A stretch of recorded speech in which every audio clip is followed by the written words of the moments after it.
Hello, everyone. And today we have a little twist in the Miraculous Being show because we are officially hitting our 150th mark. So, this is going to be our 150th episode. I know it's a huge, huge milestone and a long way since when we started in 2019. So, we thought of doing something special here. That's why you also see my dear friend Manisha on the screen.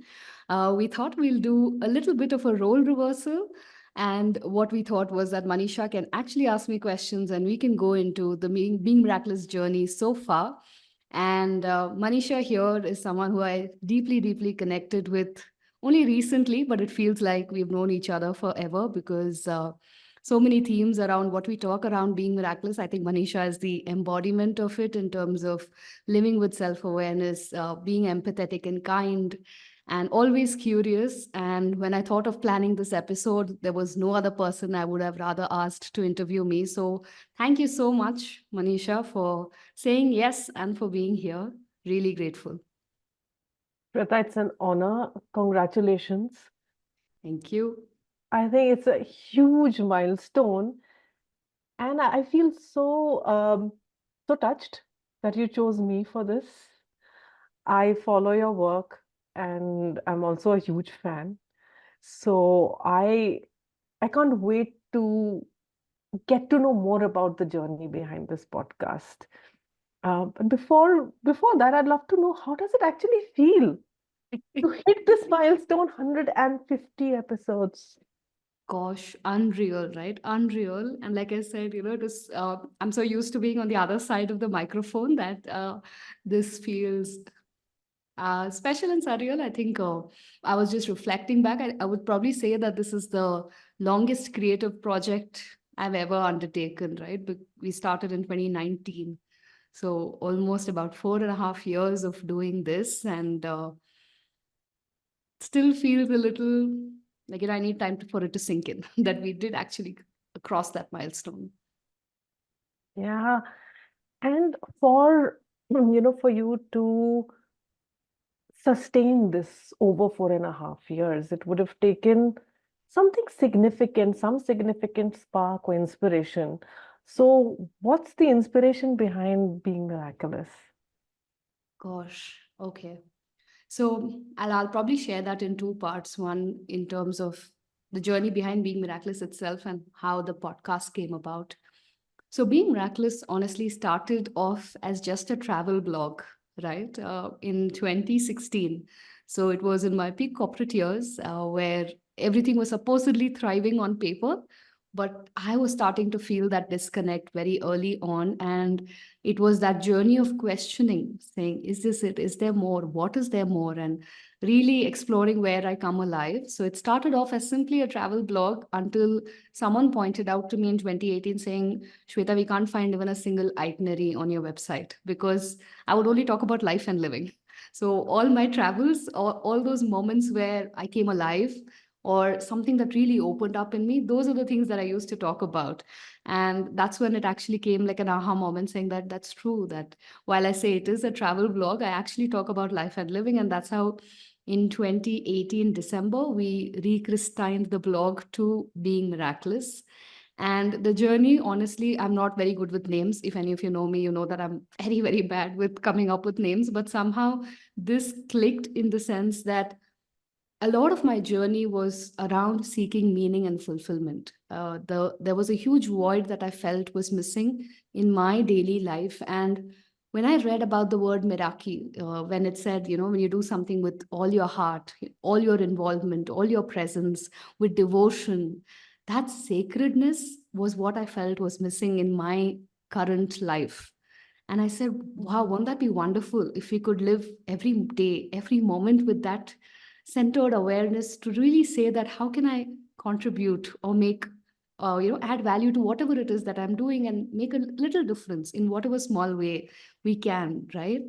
So that really touched me in a way that I didn't expect it to. And I said, if I were to live life, and I found a noun version of it, which was to live life miraculous, I said that will be amazing. That I would and I also loved the how it had a sound of miracle in it.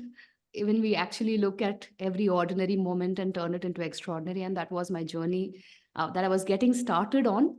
I would say in retrospective, the name fitted in. When I started, it didn't have it. The only thing I was looking for was meaning and fulfillment. But now, when I look back, miraculous is everything that we do in being miraculous in terms of how do we really find the sacred in everyday moments? How do we really transform the mundane into something beautiful? And the being part of it essentially came because I was a corporate hustler, came from doing, doing, doing, never really thought about what being meant. And that's something that I always said that someday maybe I will write a book on being, about the art of being, because it's just so far from who I used to be that I felt like being is a great part to balance the doing part of doing with involvement. So that's how Being Miraculous came together in 2018 as a format. But the podcast honestly started purely out of a whim. It was one of those spaces where it had been almost close to a year since I started meditating, 6 to 8 months since I moved out of my corporate job. So much identity crisis, confusion, lack of clarity and certainty. But through it all, I felt like, I was learning almost every single day, every single moment. There were just so many insights that were emerging through my self discovery journey. I felt like I was shedding layers and layers of those insecurities, doubts, fears, and it was all too subtle. And I wanted to create a space where I could structure it, internalize it, all of those learnings that were coming to me. And I said, what if I started it as an audio journal? Because by then I was anyway blogging regularly. I said, what if I do an audio journal that just captured my insights on life and living? And that's how we started in October 2019. I literally Googled the first free software on my laptop. I didn't have this fancy microphone. I just spoke into my laptop and I sent a demo episode to Hubhopper Original. No podcast strategy in mind, no equipment, and they accepted it, and that's how the journey started. Wow, that's beautiful. And what was coming to me when you were walking us through your journey was how this is also um, opened the path for the unfolding of your life's philosophy as it is today. It did. I always jokingly say that I am Being Miraculous's first customer. We've all heard that, right? That we teach what we need to learn the most. And I think 2016, Shweta definitely needed to learn the art of the art of living, the art of doing things with involvement, the art of detaching her identity from all of it, to really believe in herself, to be Mm. able to contribute whatever is her gifts to the world. And I think Being Miraculous definitely helped me find all of that. Wow. Thanks for sharing, Shweta. These this journey of 150 episodes, I'm sure each one of these have been special. And this is going to be a tough question, but is there one which feels really special and personal? Oh, very, very tough question. I think there were just so many incredible moments throughout the journey. I would say the first time I had ever a guest speaker on the show, the first, the Thriving for 30s that all of us contributed to Oh, in yes. that episode. Conversations with Apurva Purohit, Marsha Reynolds. I think all these people that I really look up to be able to have conversations with them and have their insights shared on the show. I think all of them are very, very special. But if I really had to choose one, I would say would be the episode I did with Prasad Rangnekar. It was an episode that I did like every other podcast episode, right? I usually resonate with the person's body of work, reach out, open up, Mhm. have a introductory conversation, and then set up like a call. But something about everything that he said, every word that he said in the podcast episode resonated so much with me that at the end of the recording, I asked him, saying, would you be my yoga teacher and mentor? Ah, And I was surprised even as the words came out because I've been a very independent person, the logical two by two, never really seeking help, always trying to figure it out on my own. And until that point, I think I've only looked at books as my teachers.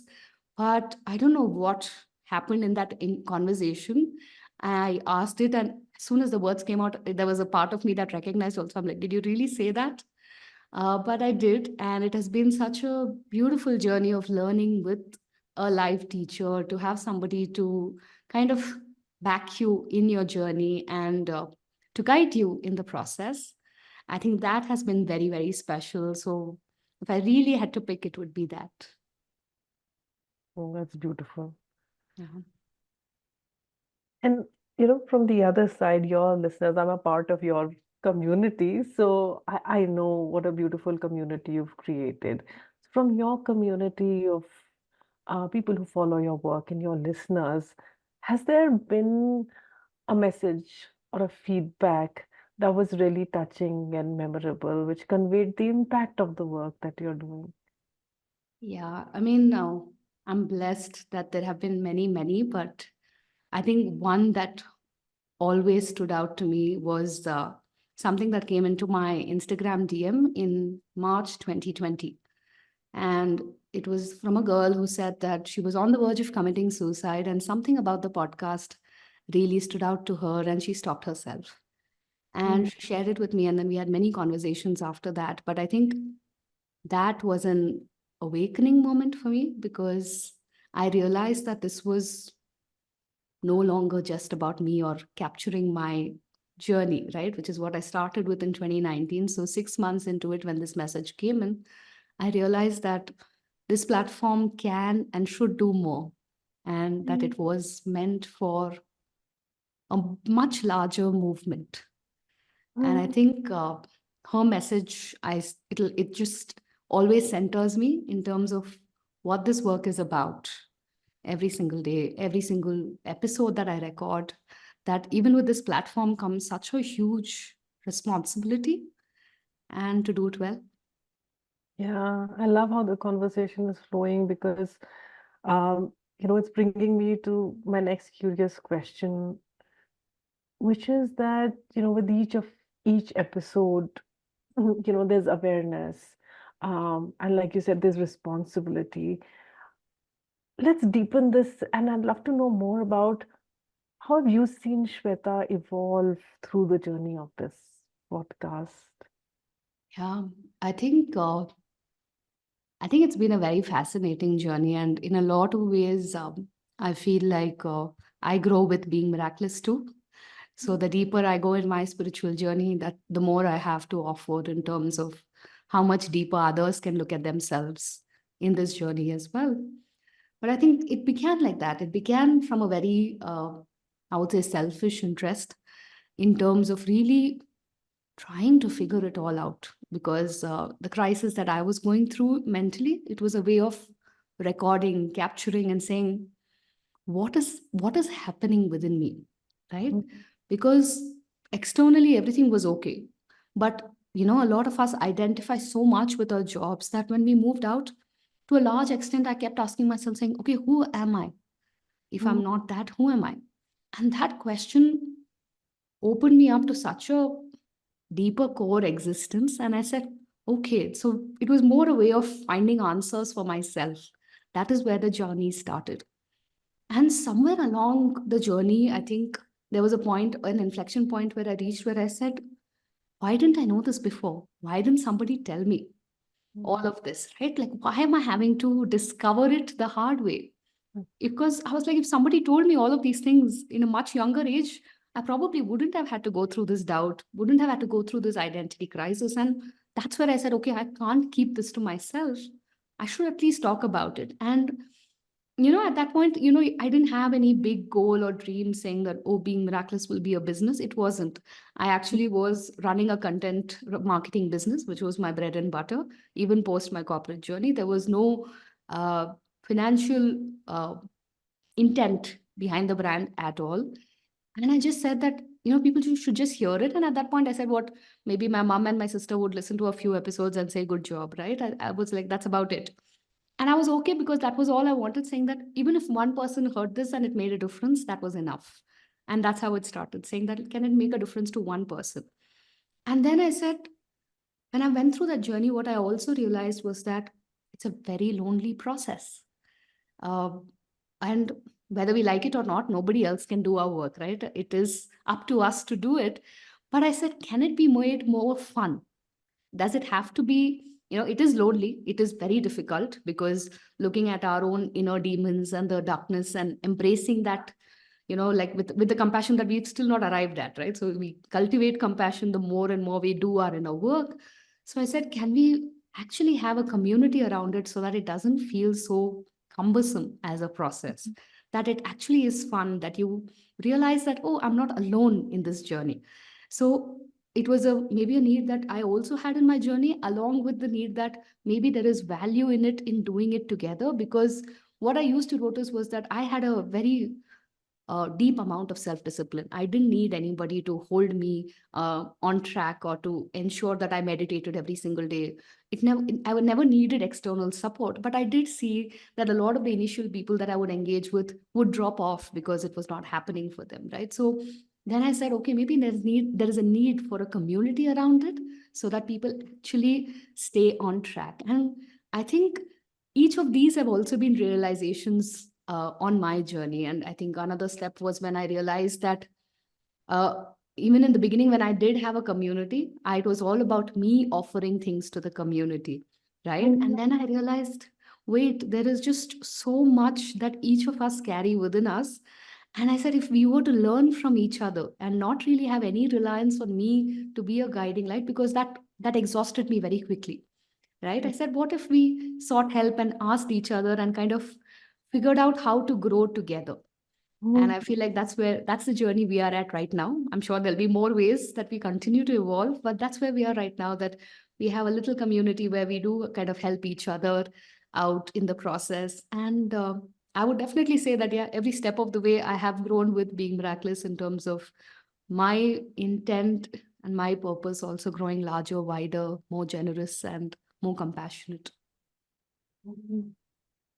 No, I think as we're getting into the conversation, I'm also realizing how multidimensional it is, right? Rather than linear, where it feels like, growth in all directions, with people. Have there been any challenges that came, in your way as you navigated this journey of 150 episodes? Innumerable, but I would say all of them will come down to one word, which is consistency. With all the number of things that I was juggling. So while initially it was the business and the podcast, and then getting into my coaching journey and the podcast, building a coaching practice and the podcast, then writing a book and the podcast. So it was always the podcast plus many other things. So it meant that I had to do a juggling act. And more often than not, of course, I slipped up the ball on many things, including the podcast. But I think that was also a lesson in terms of really being compassionate to yourself. And it has always been fun on how I find my way back to podcasting, because in a way, what I realized was podcasting came very effortless to me, in terms of being able to research somebody's body of work, to have conversations, be tuned to what my listeners are looking for and find those answers. It has always been a curiosity kind of a project, and that has always excited me in terms of being very effortless. So even today, if I were to record podcasts back to back or on a Sunday, I would never feel like it is work per se, maybe because of the way it started. So it kind of helped me to keep coming back. And somewhere I think also having that intention as to why am I doing this, right? And if I were to keep going back to that, saying that maybe someone somewhere out there needs to hear this, right? It's not for me, it's not for hitting a certain milestone of downloads or numbers, but it might be just that one other person. Or and many times it has been me that when I have structured and synthesized my thoughts and put them into that format, so many things have become clearer for me. I probably wouldn't have actually received the insights I did, or remembered the insights for as long as I did, if I hadn't actually converted them to a podcast. So I think challenges would be just being consistent with it, even and there have been a lot of breaks, and also because the kind of work that you do, it's also based on where you are energetically, spiritually, emotionally. So there were times when I wasn't there and I didn't want to put that energy out there in the podcast. So I had to consciously say that, no, this is not the space from which I want to do it. So yeah, I think it's a lot of challenges, but I would say the highlight of those challenges are the many ways it kept bringing me back, no matter the number of detours, no matter the number of interruptions in the process. No. Any fun trivia while you were getting back to podcasting and doing all the serious stuff? Have there been any fun instances which you'd like to share with the listeners? Oh gosh, I think the entire process has been a journey of exploring things on a whim because, like I said, I never had like a podcast strategy in mind. I just started by recording episodes here. So, somewhere I think about a year into the podcast, I said I had to really take a reality check. And I said, Shweta, what are you even talking about? Because there were just so many different topics. And I'm someone who likes to go with the flow more in these kind of creative things, at least. So, I would just like, set up a time for recording, jot down a couple of points and say, okay, what is it that I want to speak about today? So there was never a strategy or in structure or the show formats that we currently have. And then someone actually said, they said, maybe you know what you're talking about, but for the audience, they have no clue, right? Because they're just listening to what you're sharing and they don't understand how they all sit well together.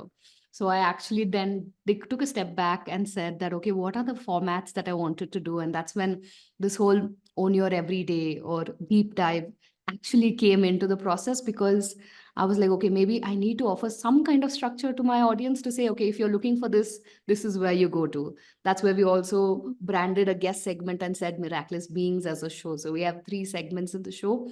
It actually happened because a user said, they were like, we don't, what you're saying is nice, but we don't really understand why you're saying or where it's coming from, and we don't see the link. So, like this, it has been like interesting feedback that has come in, which has helped me shape. The other thing that I've done from very beginning was I realized that I'm not very good at impromptu speaking. So when I would not actually script it out, because I think I identify as a writer first. So for me, it was very important to write all of it out. So just on the fun ones, I think I said, let me just riff on it because I was like, I know enough about this topic. It was really bad. It never went out to the world. It was completely shunned. And then after that, what I did was actually script out the whole thing and then recorded it again. And I realized that, and I think it was 2 things also. One was I felt that I took much longer to get to the point when I hadn't Mm. written the script before. And 2, there were just too many filler words. If I had to actually edit it out, it would have taken me years to edit out all the rights and the ahs and everything else, right? See, the right came again. So that's where I said, okay, I really need to do it. So it has been a lot of these bloopers. And I think only once we lost the recording of the interviewer. It just didn't get captured. So we used a platform to do the recording. I think I'll not name the podcast platform. It was good for most part of it, but it we had done the recording. It was a beautiful conversation, again free flowing. Didn't really have a plan and everything. And afterwards, when I went to download the file, there was no file. There Mm. were just bits and pieces of audio available, but there was no video file. And that's why, if you notice, there's this one episode, I think, which is 62, which came in after 85 because we had to again find the time with the speaker, record it, and do it again. But yeah, I think I'm just grateful that happened only once because it was a nightmare of a crisis to deal with and go back to the speaker and say, I'm sorry, but can you do the whole 1 hour again? Oh, Shweta, what you shared was so relatable in different ways. When you spoke about impromptu speaking, um, I could relate to it because I think even I identify as a writer, and it's so good to hear that there's someone else out there who feels the same way, and likewise with the structure. And I think ideas don't come fully formed, right? Like there is a process, and I think that's where writing and structure help us because the we just imagine that the idea would just drop. But Yeah. I think the synthesis is a journey. So was so relatable. What you shared is so precious. Absolutely. I still have all the 140 podcast scripts. So, like, literally written down. Like, all the interviews, of course, are free flowing, but the solo episodes, every one of them, it can be published as a blog. That's how specific the article is. Wow. It also gives a glimpse into the effort that goes into it. So Yeah. thanks for sharing that. But that's the thing, right? It doesn't feel like effort almost. It's it's like a natural outflow based on what you're experiencing at that moment in time. Ah, It doesn't exactly feel like an effort when I look back. mm, mm, wow. What's your vision for the next 150? Yeah, I think a part of it is something that we've already started with the Thriving in the 30s episode. I have really been yearning to create something that is timeless and evergreen and available, maybe, for people 20, 30 years after also to come back and find value in it. So I think from being on the spot, impromptu kind of audio journals from where we started, now I think the next vision for the 150 episodes is to really create very meaningful content in a way that is easily digestible, but also in a way that is evergreen, that it can apply to generations much after us, right? So my vision is to really create that content which is we are planning like a couple of series of shorter episodes, so it'll be like 30-minute episodes, but it'll be like a series of episodes that add up to one whole topic, because what I've realized is that a lot of these topics that we talk about is not that you can dip in 1 hour and actually grasp it. So the question really was that how do we break it down into more digestible bite-sized content, but at the same time also make it applicable. So I'm reaching Mhm. out to certain guest speakers where we are talking about more practicality, while we might be touching around topics around spirituality or Eastern wisdom and the scriptures and things like that. How can we really apply it in our day-to-day lives in a much more effortless manner would probably be what the next goal would be. No, thanks for sharing. It's very interesting how, you're envisioning and how you've really arrived at that journey, and you shared that the source is your quest for meaning and processing your experiences. But can you tell us a little bit more about the creative process of how you come up with, so much depth and um, your whole process of scripting. So from start to finish, what does it look like? Um, Ever since an idea appeals to you or you get inspiration to, when it reaches your listeners as a podcast. Gosh, yeah, I think it's a long process. It's not something that happens overnight, for sure. I'll probably say that there are layers to it, and probably the foundation of it, like you said, the source is my own quest for answers. And I think the process of my own quest for answers is through, I'll say, reading, walking, meditating, and conversing, right? I would probably bucket them into these four.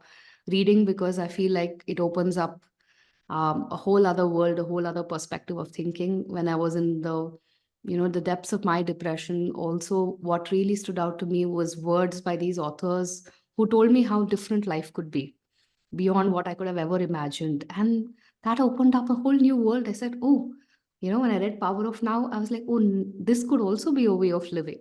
And I think I've always continued using reading as a way to open my mind up to newer possibilities. And I love walking. I think my best ideas come when I do those long walks, if I can, without the phone, without the headphones. I know I'm a podcaster, but while I love listening to podcasts and walking, there are these walks that I love, which are complete silence. And in a way, I feel like that is where in my head I connect different aspects, like that insightful aha moments of, oh, what I read here applies here. And if it is applied in this way, it is so much more magical. And I think I draw all of those connections when I walk around. And because I'm in Mysore now, there are beautiful lakes to walk around. So that makes it even more special. Uh, Once these ideas come in, I think a large part of it also comes from conversations with people. What I've realized is that sometimes we are so wired to look at things in our way that when I have these conversations, and I love this, I say, if anybody wants to talk to me, all they need to promise is a cup of coffee, right? And I will come over and it'll be a great conversation, because I just feel that there's so much we can learn from each other. One of the reasons why miraculous beings happened also because I said, why am I trying to figure it out from scratch all by myself?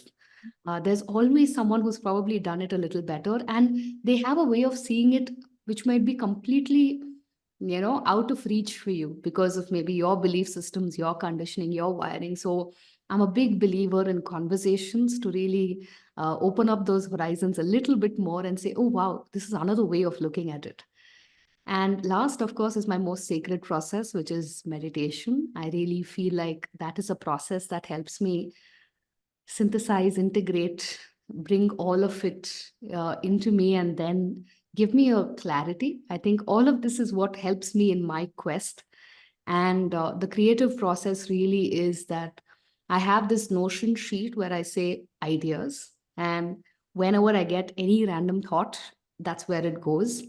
It's not a fully fleshed thought. It's just very simple things that I would have probably noticed, or maybe I was reading something and it stood out to me saying that this is a very interesting concept, and it just keeps getting added there. I also am a maniac who has a WhatsApp group for herself, and I have two WhatsApp groups for myself. One Wow. where I put in all these miscellaneous admin things, and one which is self reflections, which is only for me and only has reflective thoughts that I want to probably go back to. So these are ways that I use to capture these ideas in the moment. And I'd like to say that I'm very disciplined and methodological about how I flesh out the pieces, but honestly, I'm not. That is one thing that I'm yet to crack in terms of having a daily writing habit, but more on that later. But what I usually do is that whenever I have the inspiration, or when I know that whatever scheduled episodes we have is running out and I need to actually plan for the next set of it, I build out from these ideas and really look at what is standing out to me. Sometimes it could also be that I've written out something as an email, or so every week in the Being Miraculous community, we send out a newsletter, which is more like a letter to the heart, letter from the heart. And it could be something that I'm reflecting on in my life at that stage. So if there is something that I feel has value enough to be an entire podcast episode in itself, then I pick it up from there, flesh it out. And I love doing the recordings in the early mornings. So when I do my solo podcasts, I record them at those 4 a.m., 5 a.m. slots. And then, of course, Miraculous Beings happens depending on the guest speaker and their availability. Yeah, and pretty much it. I think I still edit the solo podcast myself. I don't hire anybody outside to do that.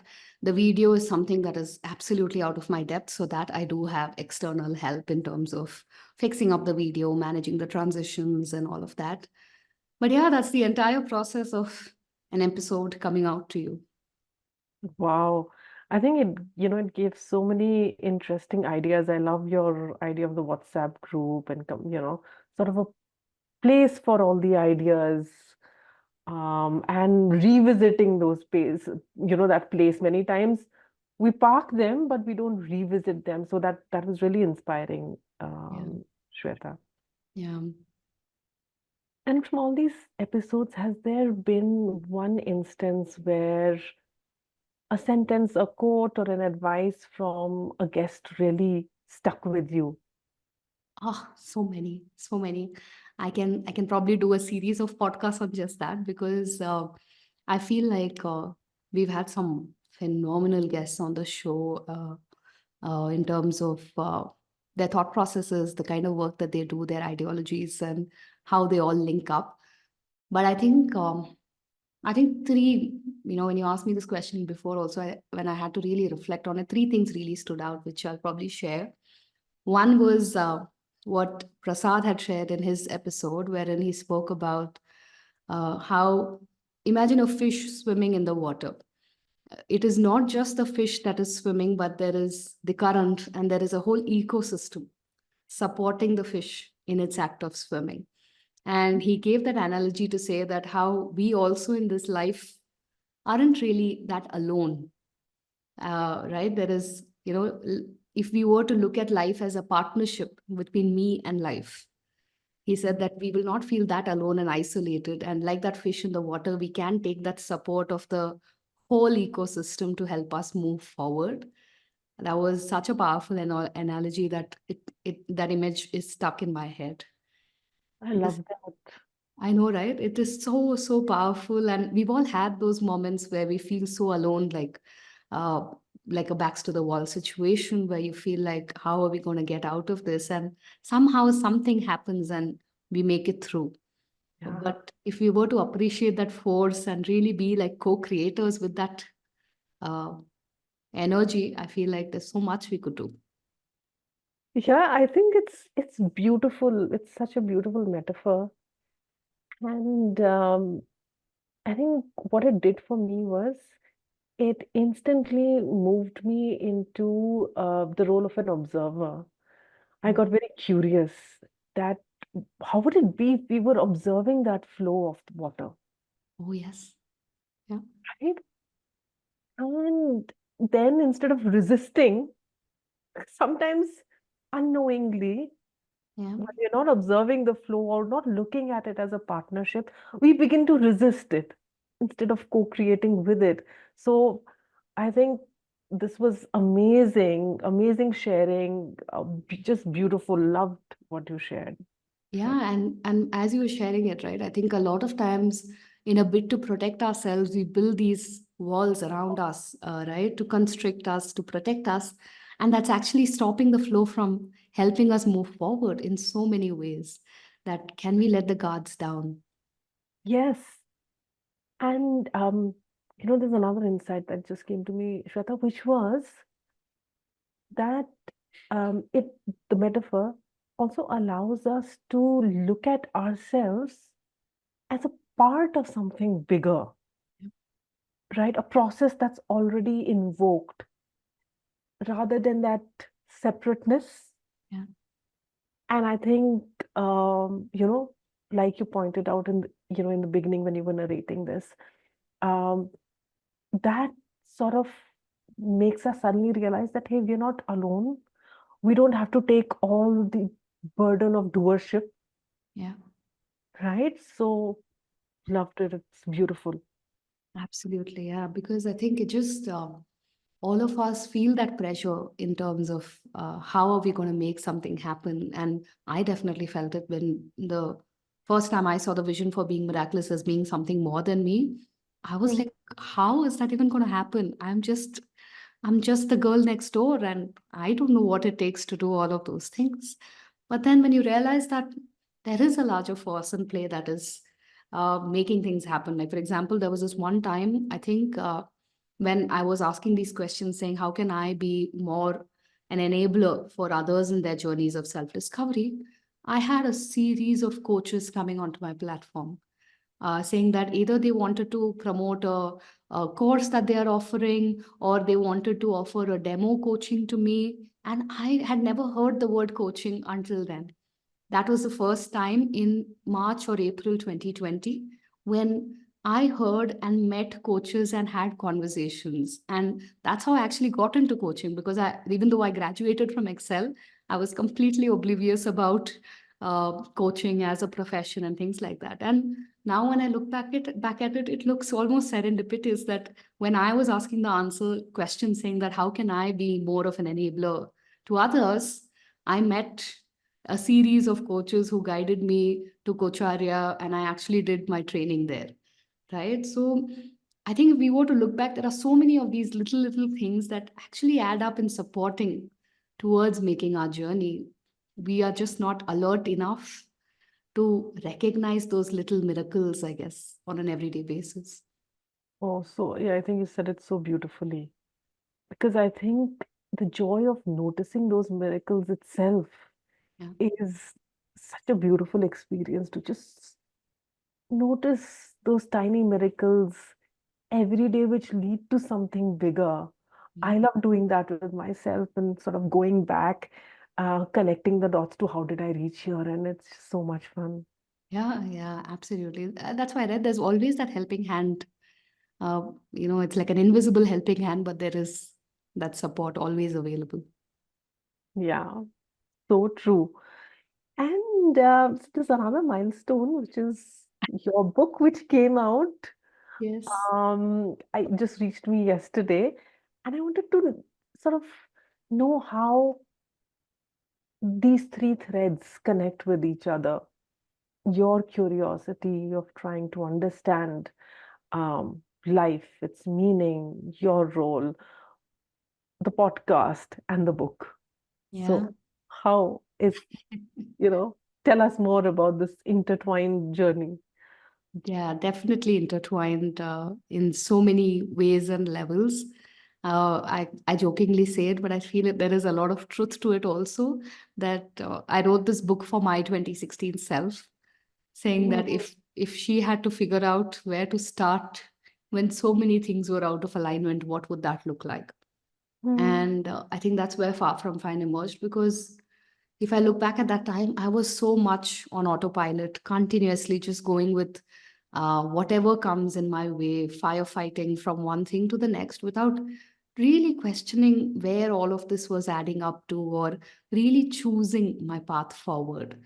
mm, And the book definitely had its origins there. And I would say the podcast actually helped me write the book in a large way, because so many of the things that I talk in the book actually were explored as bite sized ideas in the podcast, wherein I really talk about, how do we usually approach our emotions, and is there a more conscious way of approaching our emotions? mhm, Or just this talk about how this whole analogy of how when we are in constant stress, we are actually causing the body so much duress when we are not able to switch off and really activate that parasympathetic nervous system. These are all ideas that I've probably explored in smaller bites and smaller corners through the podcast over the 3 years. And like I said, I told you, right? Like I remember all of these things because it got captured in a podcast somewhere at some point, because whatever eureka moment I had in that one moment 4 years ago is still mm, available in my voice in the podcast. So it was very nice for me to go back to those insights to really feel where I was coming from, and then probably expand more on it in the book. And I would say the book writing also was a way to deepen my own quest for that life of meaning and purpose that I was talking about, because the book challenged me in a whole different level. While I thought I was making progress in my meditations, while I had faith in myself and was actually able to hold that space for others in their journey of discovery, still, when I started writing the book, so many demons came up that I was surprised. So much insecurity again, in terms of who am I to be writing this book? Do I know enough about life at 28 to write a book on this? What if it's already been said before? mhm, All of those were questions that came up and that would stop me from writing the book. And that would mean I'll have to go back to step one, to my quest, to resolve those answers, to deepen my faith, to deepen my belief, and then come back to the book writing process. So, in a way, I feel that those two are also very intertwined, because I really feel whatever ease and spaciousness that I feel today in my life also came from going through that journey in the book writing process, because it really helped weed out those doubts and insecurities to a much larger extent, mm, to a space where I was just sharing this with somebody the other day that, you know, I needed to write the book to become the person I am today. mm, And the book has its own journey now. That, I'm not even worried about who's going to read it, whether people are going to like it, because it's no longer about me. The book had to be birthed through me so that I learn my lessons. But the book is independent in itself in terms of what it has to do for the world, right? I don't think I would have been able to say that even 2 years ago. So I think that journey was necessary for me to level up in my own trust in myself, my own trust in the process, mhm, to deepen my own spiritual practices, to be able to uh, not just say the words, but to really realize it at the depth of my being, to actually recognize that, yeah, I'm not anxious about it anymore. mm. I think that has come a long way. Yeah, So yeah, so many intertwines. I think I can go on and on if I were to draw parallels, but safe to say that they are very much connected, and in a way, I feel each of them further the other. So now I have ideas about how I can do a series on intentional living in my podcast going forward, also. yeah, So they all kind of feed into each other. yeah. Thanks for sharing, Shweta. And what's your message for your listeners on this very special day? I think it's the message that I give through all my work in Being Miraculous, which is never settle. Mm, Never settle for anything but the best, because somewhere I feel we're all born for greatness and we shouldn't have to settle for mere existence or mediocrity at any level. It might seem scary, it might seem daunting, it might seem impossible at many points, but trusting that ecosystem to carry you forward, trusting that helping hand to support you, but to take those leaps of faith, because everything that I've enjoyed has come on the other side of fear. mm. That's so powerful, what you just said. Thank you. Thank you. This has been an incredibly enriching conversation, Shweta. I learned so much. Thank you for giving me the opportunity to be with you on this very special episode. And thank you for helping me learn so much. Thank you. Thank you for those beautiful questions. And I got to relive my journey too and see it in a different light through these prompts. So thank you so much. And thank you for making the 150th episode a bit more special. Oh, Thank you. thank you.